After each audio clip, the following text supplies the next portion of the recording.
Hello everyone, welcome to black mirror horror.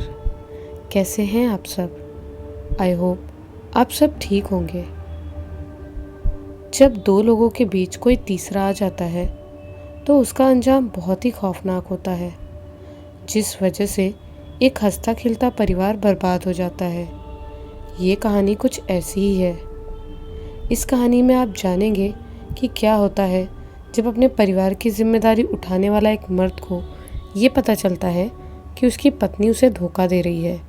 लेकिन उससे पहले, अगर आपको ये कहानी पसंद आए तो इस वीडियो को लाइक और चैनल को सब्सक्राइब ज़रूर कीजिएगा। तो चलिए सुनते हैं हमारी आज की कहानी। नीलू, उठ जा, चाय पी ले। पिंकी नीलू को जगाते हुए बोली। अभी और सोने दो ना दीदी। आंखें खोले बिना ही नींद में नीलू ने जवाब दिया। नहीं नहीं, उठ जा, सुबह के 8 बज चुके हैं। अभी तक तू सो रही है और कह रही है और सोने दो। उठ जा, समय बहुत हो चुका है। पिंकी ने तो जैसे नीलू को जगाने की जिद ठान ली थी। नीलू के स्कूल की छुट्टियां चल रही थी, इसीलिए वो अपनी दीदी पिंकी के यहाँ घूमने आई हुई थी। उसे अपनी दीदी के यहाँ आए हुए करीबन 10 से 15 दिन हो गए थे और अभी वो अपनी दीदी के यहाँ कुछ दिन और रुकने वाली थी। लेकिन अचानक से उसके घर से उसकी माँ सरिता का पिंकी के पास फ़ोन आता है। फ़ोन पर उन दोनों की क्या बातें हुई वो कोई नहीं जानता और ना ही पिंकी ने उन बातों के बारे में किसी से बताया। लेकिन अपनी माँ से बात करने के बाद पिंकी बहुत ज़्यादा घबरा गई, जिसके बाद वो नीलू से उसका सामान पैक करके जल्द से जल्द घर वापस जाने को कहती है। नीलू पिंकी का अचानक बदला हुआ व्यवहार नहीं समझ पा रही थी, इसीलिए वो उससे पूछती है, आखिर मैं अकेले घर कैसे जाऊंगी और अचानक आपको क्या हो गया जो मुझे आप घर जाने को बोल रही हो? घबराई हुई पिंकी नीलू की बात का जवाब देते हुए कहती है, तू अकेले घर नहीं जाएगी, मैं और तेरे जीजा जी भी साथ में चल रहे हैं। नीलू पिंकी के चेहरे पर साफ साफ देख पा रही थी कि वो बहुत ज़्यादा परेशान, घबराई हुई और दुखी है, क्योंकि फ़ोन पर माँ से बात करने के बाद उसके चेहरे का रंग उड़ गया था।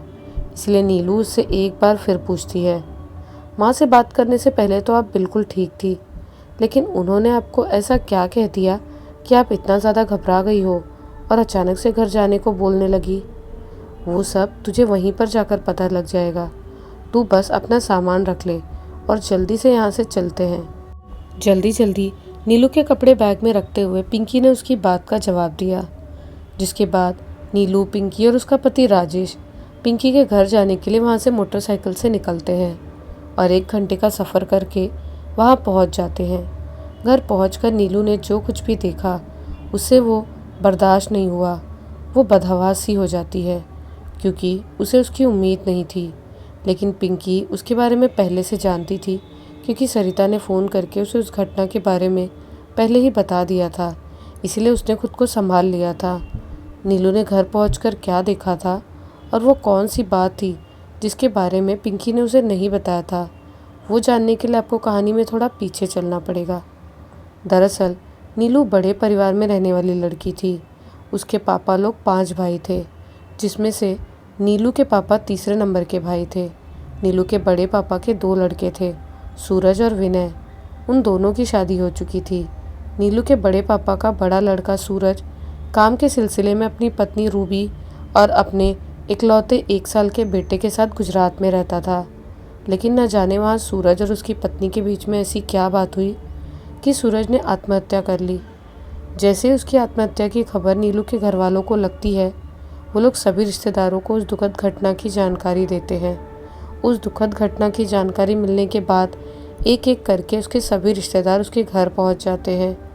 सूरज ने आत्महत्या कर ली है, उसकी लाश गुजरात से घर लाई जा रही है, इस बात की जानकारी उसके घर वालों को लाश के घर पहुंचने से 2 घंटे पहले ही दी गई थी। नीलू जैसे ही घर पहुंची और अपने भैया सूरज के मृत शरीर को देखा, तो सबसे पहले उसे अपनी आंखों पर यकीन नहीं हुआ कि आखिरकार ये सब कैसे हो गया। जब से उसे पता चला कि सूरज ने आत्महत्या की है, तो उसके मन में बहुत से सवाल चलने लगे, जैसे मेरे भैया ने ऐसा क्यों किया होगा? क्या वजह रही होगी कि भैया ने इतना बड़ा कदम उठाया? क्या भैया ने भाभी की वजह से ऐसा किया, या फिर कोई और वजह रही होगी? लेकिन जब उसे यकीन हुआ कि उसके प्यारे भैया इस दुनिया में नहीं रहे, तो वो सूरज की डेड बॉडी से लिपट कर पागलों की तरह रोने लगती है। जब सभी रिश्तेदार सूरज के मृत शरीर के आखिरी दर्शन कर लेते हैं, तब उसके मृत शरीर का विधिवत गांव के तालाब के किनारे दाह संस्कार किया जाता है। उसके बाद दाह संस्कार में शामिल सभी लोग तालाब में नहाते हैं और फिर घर की ओर चल देते हैं। उनके घर पहुंचने के बाद घर की सभी औरतें स्नान करने के लिए तालाब की ओर चल देती हैं और वो भी स्नान करने के बाद चुपचाप घर वापस लौट आती हैं। शहरों में खुले में तालाब या नदी नहीं होती, और अगर होती भी है तो शहर के अंदर वहाँ नहाने शायद ही कोई जाता होगा। इसीलिए बदलते समय के अनुसार शहर के लोगों ने किसी भी व्यक्ति की मृत्यु के बाद 13 दिनों तक चलने वाले संस्कारों और क्रियाओं में अपने हिसाब से बदलाव कर लिए हैं। लेकिन गांव में आज भी दाह संस्कार के बाद किए जाने वाले सभी संस्कारों को विधिवत किया जाता है। उनमें ना तो कोई बदलाव किया गया है और ना ही किसी भी तरह की छेड़छाड़ हुई है। ये तो आपको पता ही होगा कि हिंदू धर्म में जिस घर में मृत्यु होती है, उस घर में जब तक मरने वाले की 13वीं नहीं हो जाती, तब तक उस घर में ना तो कढ़ाई चढ़ती है और ना ही घर की रंगाई पुताई या छपाई हो सकती है। शास्त्रों में भी लिखा है कि 13वें से पहले अगर इस तरह का कोई भी काम किया गया तो उससे मरने वाले की आत्मा को मुक्ति नहीं मिलती और वो क्रोधित हो जाती है। सूरज का दाह संस्कार किए हुए 3 दिन हो चुके थे। इस दौरान नीलू के दिमाग से उसका ख्याल एक भी मिनट के लिए नहीं गया था। वो अपने भाई के साथ बिताए हुए पलों के बारे में सोचती रहती थी, लेकिन एक सवाल था जो उसे परेशान कर रहा था कि आखिर सूरज ने आत्महत्या क्यों की होगी। क्योंकि वो गुजरात में अच्छा खासा कमा रहा था। नीलू समझ रही थी कि शायद सूरज ने अपनी पत्नी रूबी की वजह से ही आत्महत्या की होगी। नीलू के पापा लोग 5 भाई थे, ये तो मैंने आपको पहले ही बता दिया था, लेकिन ये बताना भूल गई थी कि वो सभी अलग अलग रहते थे। नीलू अपने घर के आंगन में बैठी सूरज के बारे में सोच रही थी, तभी उसकी अम्मा बांस की टोकरी सर पे रखकर वहाँ आई और टोकरी में भरी मिट्टी आंगन में पटक दी। अरे अम्मा, आप ये क्या कर रहे हो? नीलू ने अपनी माँ से पूछा। तुझे दिखाई नहीं दे रहा कि मैं खेत से मिट्टी ला रही हूँ? ये नहीं कि काम में मेरा हाथ बटा दे, बस सवाल जवाब किए जा रही है। उन दोनों माँ बेटी के बीच बात हो ही रही थी, तभी वहाँ नीलू की बड़ी अम्मा आ जाती है। वो आंगन में पड़ी मिट्टी देखकर बोली, छोटी, ये तू क्या कर रही है? अरे दीदी, अब मैं क्या बताऊँ, घर की दीवारों में चूहों ने बड़े बड़े बिल बना लिए हैं। मैं उन्हें ही भरने के लिए ये मिट्टी लाई हूँ। मैंने सोचा कि साफ़ सफाई के दिन में अभी कुछ दिन और बाकी है, तो मैं उससे पहले ये काम कर लेती हूँ, क्योंकि उस दिन तो घर की साफ़ सफाई, कपड़े धोना और लिपाई पुताई का काम ही इतना हो जाता है कि दूसरे काम करने के लिए समय ही नहीं मिलता। नीलू की अम्मा ने अपनी जेठानी की बात का जवाब दिया। अरे छोटी, तू पागल हो गई है क्या? तुझे मालूम नहीं है क्या कि जिस घर में मृत्यु होती है, उस घर में जब तक साफ़ सफाई नहीं हो जाती तब तक छपाई नहीं हो सकती। नीलू की बड़ी अम्मा अपने बेटे की मौत से पहले ही दुखी थी, लेकिन नीलू की माँ की वजह से उसे गुस्सा भी आ गया और वो गुस्से में बोली, अरे दीदी, अब इन सब बातों को मानता कौन है? ये सब रिवाज बड़े बुजुर्गों ने अपने समय में बनाए थे, इनमें कुछ भी नहीं होता। समय के साथ हमें बदलना चाहिए। नीलू की अम्मा ने अपनी जेठानी की बात का जवाब दिया। वो दोनों आपस में बहस कर ही रही थी कि वहाँ नीलू की चाची भी आ जाती है। वो भी नीलू की अम्मा को समझाने की कोशिश करती है, लेकिन नीलू की अम्मा अपनी बात पर अड़ी रहती है। उन्हें तो जैसे रीति रिवाज से कुछ फ़र्क ही नहीं पड़ रहा था। नीलू ने भी उन्हें समझाने की बहुत कोशिश की, लेकिन वो अपनी बात पर अड़ी रही और आखिरकार घर में छपाई करके ही मानी। वैसे आज भी गांव में कुछ लोग ऐसे होते हैं जो कहने को तो बड़े परिवार का हिस्सा होते हैं, लेकिन करते वही है जिसमें उन्हें अपनी भलाई नज़र आती है। फिर चाहे उनके वैसा करने से उनके परिवार वालों को दुख हो, तकलीफ़ हो या परेशानी हो, उन्हें कोई मतलब नहीं होता। नीलू की अम्मा ने भी वही किया, लेकिन उसका क्या परिणाम होगा उसके बारे में नहीं सोचा। अपनी अम्मा का जिद करना नीलू को पसंद नहीं आया, इसीलिए वो अपनी बड़ी अम्मा के साथ उनके घर चली जाती है। नीलू की अम्मा भी चूहों के बिलों की छपाई करने के बाद घर के दूसरे कामों में लग जाती है। नीलू भी अपनी बड़ी अम्मा के यहाँ उनके कामों में उनका हाथ बटाने लगती है। वो शाम का समय था, तभी नीलू की चाची की लड़की लक्ष्मी घबराई हुई उसके पास आई और बोली, नीलू, तेरी अम्मा की तबीयत अचानक बहुत खराब हो गई है। लक्ष्मी की बात सुनकर नीलू बहुत घबरा जाती है और भागकर अपनी अम्मा के पास जाती है। उसका घर वहाँ से 2 मिनट की दूरी पर था। घर पहुंचकर उसने देखा कि उसके घर के दरवाजे पर बहुत सारे लोग खड़े हैं और बरामदे में रखी चारपाई पर उसकी अम्मा बेहोश पड़ी है। नीलू का छोटा भाई उमेश पैरों के पास बैठा उनके पैरों की मालिश कर रहा है। अपनी अम्मा को उस हालत में देखकर नीलू बहुत ज़्यादा डर जाती है। उसे समझ में नहीं आ रहा था कि वो क्या करे। तब तक उसका बड़ा भाई अमित और उसके पिता आनंद भी वहाँ पहुँच चुके थे। वो दोनों आनन फानन में सरिता को हॉस्पिटल ले जाते हैं। घर में सिर्फ नीलू और उसका छोटा भाई ही बचता है। उसकी दीदी तो अपने पति के साथ पहले ही अपने ससुराल चली गई थी। नीलू की हिम्मत बढ़ाने के लिए कुछ देर तक तो उसकी बड़ी अम्मा और चाचियाँ उसके पास रहती हैं, लेकिन रात काफ़ी ज़्यादा हो जाने की वजह से वो सभी अपने अपने घर चली जाती हैं। नीलू भी अपने छोटे भाई के साथ अपने कमरे में सोने की कोशिश करती है, लेकिन उस समय उसके दिमाग में 2 बातें चल रही थी। पहली बात के बारे में तो आप जानते ही हैं कि वो क्या सोच रही थी, और दूसरी बात, वो अपनी अम्मा की तबीयत को लेकर बहुत ज़्यादा परेशान थी। रात के 12 बज चुके थे। नीलू का छोटा भाई तो सो गया था, लेकिन उसे नींद नहीं आ रही थी। एक समय एकदम सन्नाटा छाया हुआ था और बाहर घनघोर अंधेरा भी था। नीलू सोने की बहुत कोशिश करती है, लेकिन उसे नींद नहीं आती। जैसे तैसे उसे नींद की हल्की सी झपकी आई कि तभी उसे आंगन में एक अजीब आवाज़ सुनाई दी। उस आवाज़ को सुनकर वो उठकर बैठ गई।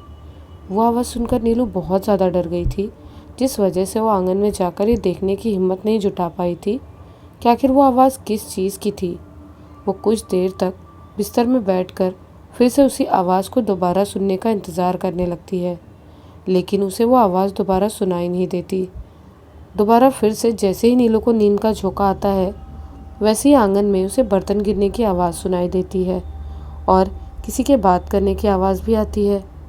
उस वक्त नीलू की हिम्मत जवाब दे चुकी थी, लेकिन वो कुछ भी नहीं कर सकती थी, क्योंकि घर पे उसके अलावा उसका छोटा भाई था जो कि सो रहा था। नीलू जैसे तैसे सोने की कोशिश करती है, लेकिन जैसे ही उसे नींद आने लगती है, वैसे ही एक बार फिर उसे आंगन में बर्तन गिरने की आवाज़ सुनाई देती है। इस समय तक नीलू इतना ज़्यादा डरी हुई थी कि बिस्तर से नीचे उतरकर बाहर देखने की हिम्मत नहीं कर पा रही थी, लेकिन फिर भी उसने गहरी सांस ली और आंगन तक जाकर ये देखने की हिम्मत जुटाई कि आखिर वहाँ गिरा क्या है। आंगन में पहुंचकर नीलू देखती है कि एक कुत्ता आंगन में रखे जूठे बर्तनों को चाट रहा था, जो उसे देखकर वहाँ से भाग गया। वो कुत्ते के अचानक भागने से इतना ज़्यादा डर जाती है कि उसके हाथ पैर कांपने लग जाते हैं। वो रात नीलू के लिए किसी खौफनाक सपने से कम नहीं थी। जैसे तैसे उसने वो रात गुजारी, लेकिन उसे ये नहीं पता था कि आने वाला सवेरा उसके लिए रात से भी ज़्यादा खौफनाक होने वाला है। नीलू सुबह उठते ही सबसे पहले अपने पिता को फ़ोन करती है और अपनी माँ की तबीयत के बारे में पूछती है। उसके पिता उसे बताते हैं कि उसकी माँ की तबीयत पहले से ठीक है, लेकिन 4-5 दिनों तक हॉस्पिटल में ही रहना पड़ेगा। साथ ही साथ ये भी कहते हैं कि अमित घर आ रहा है तो उसे कुछ पैसे, ज़रूरी सामान और कपड़े दे देना। अपने पिता से सुन कि उसकी माँ की तबीयत थोड़ा सुन है, लेकिन 1 घंटे बाद जैसे ही उसका बड़ा भाई घर आता है, वैसे ही उसके पैरों तले से ज़मीन खिसक जाती है, क्योंकि नीलू को देखकर वो अपने आंसू रोक नहीं पाता और उसे लिपट कर रोने लगता है और कहता है, अम्मा की तबीयत बहुत ज़्यादा ख़राब है, लगता है हम लोग अम्मा को नहीं बचा पाएंगे। ये बताकर अमित ज़रूरी सामान लेकर हॉस्पिटल के लिए निकल जाता है। नीलू पूरे दिन अपनी अम्मा के बारे में ही सोचती रही। दिन में उसकी हिम्मत बढ़ाने के लिए उसकी बड़ी अम्मा और चाची उसके साथ थी, लेकिन रात होते ही पिछली रात की तरह वो अपने घर चली गई। वो रात नीलू के लिए पिछली रात से भी ज़्यादा भयानक होने वाली थी, क्योंकि पिछली रात की तरह ही उसका भाई तो सो गया था, लेकिन उसे नींद नहीं आ रही थी। वो अपने बिस्तर पर लेटी हुई आंखें बंद करके अपनी माँ के बारे में सोच रही थी। तभी उसे किसी औरत की बहुत धीरे धीरे बात करने की आवाज़ सुनाई दी। वो उन बातों को ध्यान से सुनने की कोशिश कर रही थी। उसे ऐसा समझ में आया जैसे वो औरत फ़ोन पर किसी से बात कर रही है, लेकिन वो क्या बात कर रही है वो समझ नहीं पा रही थी। नीलू उस औरत की बातों को अच्छे से सुनने के लिए कमरे से बाहर निकलकर आंगन में गई, लेकिन जैसे ही वो वहाँ पहुँची, उसे बीच आंगन में खड़ी एक काली परछाई दिखाई दी, जो वहाँ से अचानक गायब हो गई। परछाई देखकर नीलू इतना ज़्यादा डर गई थी कि वो पूरी ताकत से चीख पड़ी। उसकी चीख सुनकर उसकी चाचियाँ, बड़ी अम्मा और चाचा उसके पास आ गए। उस समय नीलू के पास उसके परिवार के सभी लोग थे, लेकिन उसकी भाभी रूबी वहाँ नहीं थी। वो सभी नीलू के डरने का कारण पूछते हैं और नीलू ने आंगन में जो कुछ भी देखा वो उन सभी से उसके बारे में बताती है। जिसके बाद नीलू की बड़ी अम्मा उसे अपने और उसके भाई को अपने साथ घर ले जाने के लिए ले जाती हैं। वहाँ पहुंचकर उसका डर कई गुना ज़्यादा बढ़ गया था। जब नीलू की बड़ी अम्मा उसे अपने साथ घर लेकर पहुंची तो वहाँ उसकी भाभी रूबी नहीं थी। जब कुछ देर बाद रूबी आई तो उसने बताया कि वो शौच के लिए गई हुई थी। जिसके बाद उसकी बड़ी अम्मा ने उसे उसके साथ सोने को कहा। नीलू जब अपनी भाभी रूबी के साथ उसके बिस्तर पर लेटी हुई थी तो उसे ऐसा एहसास हुआ जैसे पहले से ही वहाँ पर कोई लेटा हुआ है। सिर्फ इतना ही नहीं, उसे उसका वज़न भी महसूस हुआ। नीलू पहले से बहुत ज़्यादा परेशान थी, इसीलिए उसने उस बारे में ज़्यादा नहीं सोचा और सोने की कोशिश करने लगी। तभी उसे आंगन में दिखाई देने वाली परछाई कमरे में भी दिखाई दी, जो कि बहुत ज़्यादा गुस्से में थी। नीलू ने रूबी से उसके बारे में बताने की कोशिश की, लेकिन रूबी ने उसे चिल्लाकर सो जाने को कहा। जिसके बाद डरी सहमी नीलू आंखें बंद करके सोने की कोशिश करती रही। एक एक दिन करके बहुत दिन बीत जाते हैं, लेकिन ना तो नीलू की अम्मा की तबीयत में कोई सुधार आ रहा था और ना ही नीलू के साथ हर रात घटने वाली डरावनी घटनाओं में कोई कमी हो रही थी, जिस वजह से नीलू की तबीयत भी खराब हो गई थी। अब घर में साफ़ सफाई का समय भी आ गया था, जिस वजह से तबीयत खराब होते हुए भी नीलू अपने भाई के साथ मिलकर अकेले ही घर की साफ़ सफाई करती है। उसकी बड़ी अम्मा और चाची के बच्चे भी उसके काम में उसकी मदद करते हैं। घर की साफ़ सफाई करने के बाद सूरज की तेरहवीं विधिवत होती है। सरिता को अस्पताल में एडमिट किए हुए 15 दिन हो चुके थे, लेकिन उसकी तबीयत में ज़रा भी सुधार नहीं हो रहा था। डॉक्टर जितनी बार भी सरिता की जांच करते थे, उतनी बार जांच रिपोर्ट में अलग अलग बीमारी आती थी। कभी जांच रिपोर्ट में आता कि सरिता के पेट में अल्सर हो गया है, तो कभी आता कि उसकी दोनों किडनी खराब हो चुकी है, तो कभी जांच रिपोर्ट बताती कि सरिता के दोनों फेफड़ों में पानी भर चुका है। जांच का नतीजा हर बार अलग आने पर डॉक्टर परेशान हो गए थे।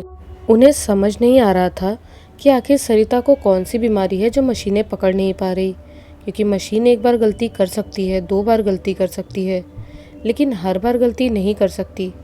डॉक्टर नीलू के पापा से कहते हैं कि अब सरिता के बचने के चांसेस ना के बराबर है, आप उसे घर ले जाइए। लेकिन वो उम्मीद छोड़ने को तैयार नहीं थे और डॉक्टर के साफ साफ कहने के बावजूद भी उन्होंने उसे कह दिया जब तक सरिता की सांसें चल रही है तब तक तो वो उसे घर लेकर नहीं जाएंगे। तभी सरिता बेहोशी की हालत में अजीब अजीब बातें करने लगती है।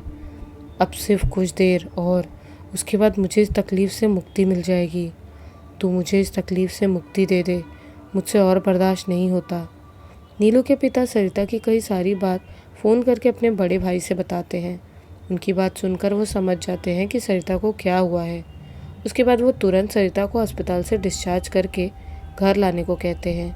अपने बड़े भाई की बात मानकर नीलू के पिता सरिता को रात में ही घर लेकर पहुंच जाते हैं और अपने बड़े भाई के कहे अनुसार उसे एकांत कमरे में ले जाकर लिटा देते हैं।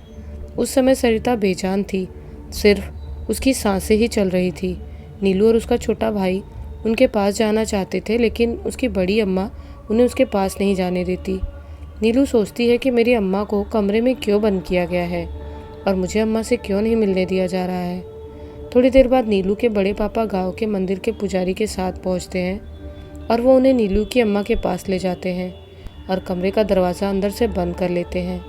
वो पुजारी तुरंत नीलू के पापा से पूजा में लगने वाला सामान जैसे नारियल, अगरबत्ती, कपूर, माचिस, गेहूँ, नींबू, मिर्ची, सिंदूर और थाली मंगवाता है। उसके बाद वो उसी कमरे में पूजा शुरू करता है। उस वक्त कमरे में पुजारी के अलावा नीलू के पापा और बड़े पापा ही थे। पूजा शुरू करने से पहले वो पुजारी घर के सभी सदस्यों को वहाँ बुला लेता है और उनसे साफ साफ शब्दों में कह देता है कि जब तक पूजा खत्म नहीं हो जाती तब तक चाहे कुछ भी हो जाए, घर के बाहर कोई कितना भी चीखे या चिल्लाए, तुम में से कोई भी घर की देहरी के बाहर नहीं जाएगा, नहीं तो उसका अंजाम बहुत बुरा होगा। पूजा शुरू होने के कुछ देर बाद कमरे से अजीब अजीब आवाज़ें आने लगती है।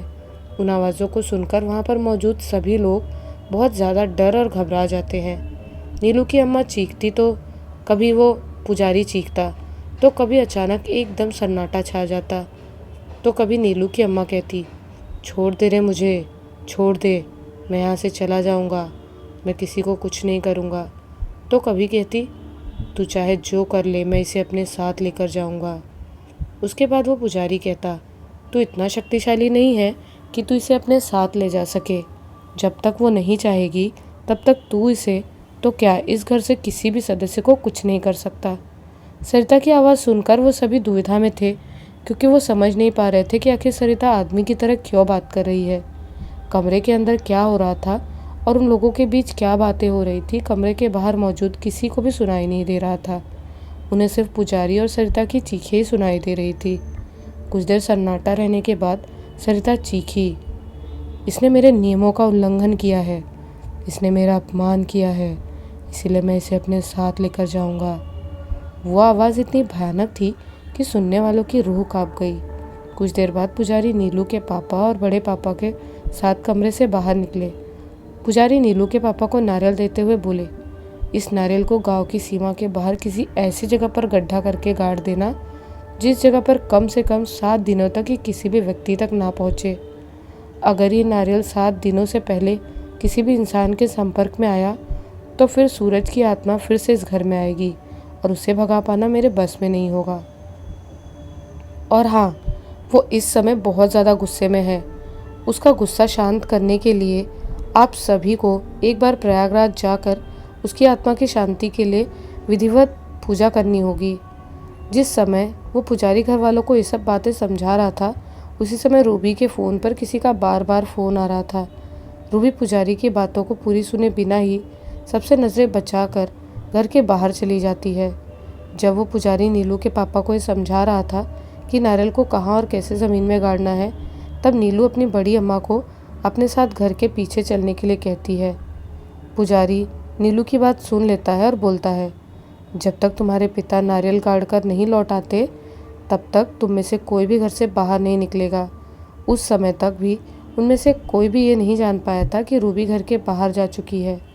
नीलू की बड़ी अम्मा को शक हो गया था कि रूबी वहाँ नहीं है, लेकिन उसने सोचा कि शायद वो कमरे में चली गई होगी, इसीलिए वो उस समय कुछ नहीं बोली।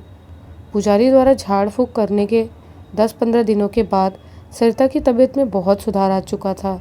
बहुत दिनों तक सूरज की आत्मा उस पर हावी रही थी, जिस वजह से उसका शरीर बहुत ज़्यादा कमज़ोर हो गया था, इसीलिए उसे ठीक होने में बहुत ज़्यादा वक्त लग रहा था।